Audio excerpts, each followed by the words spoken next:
ова што утрово се случи во Република Македонија, тоа што го најавувавме, дојде снегот и што е трагично, токму денес, четврток, кога ние имаме оваа емисија, и ова вечер има можности да температурата дојде и до минус 4, до минус 6 степени Целзиусови. А сето тоа на дрвцата кои се отворени, кои се во фаза на цвет, таа експозиција ако се задржи долго, штетите ќе бидат навистина големи.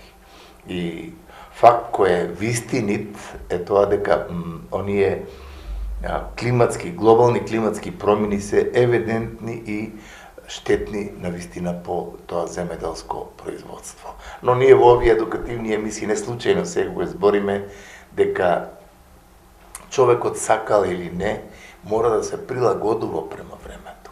Тоа прилагодување од стратешки аспект може да ќе значи да ние не одиме на сензибилни видови кои под одреден топол временски период почнува со движењето, да после тоа ексцесот уништи се.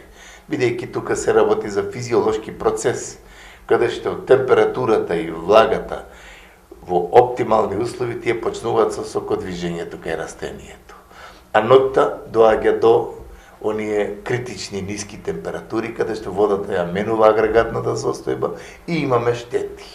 И ова година, кај производители на кајсија, мора да кажам, со жалење, дека апоплексијата во своје време во Република Македонија, токму од тие температурни амплитуди, доаѓаше да преку 80% кајсијата во Република Македонија точно настрада од таквите појави. И тука апоплектичните појави кај кајсијата се евидентни во подолг временски период. Тоа го проучувавме уште со професор Ристевски, кој навистина беше еден прав фанатик по однос на овоштарството и за кајсијата имаше некои идеи како да се таа сензибилност или брзо сокодвижење да се стопира, да не дојде до такви ексцеси и губење на производството. Но, сакале или не, ние мора да се соочиме со онаа вистина која ја доживуваме сега.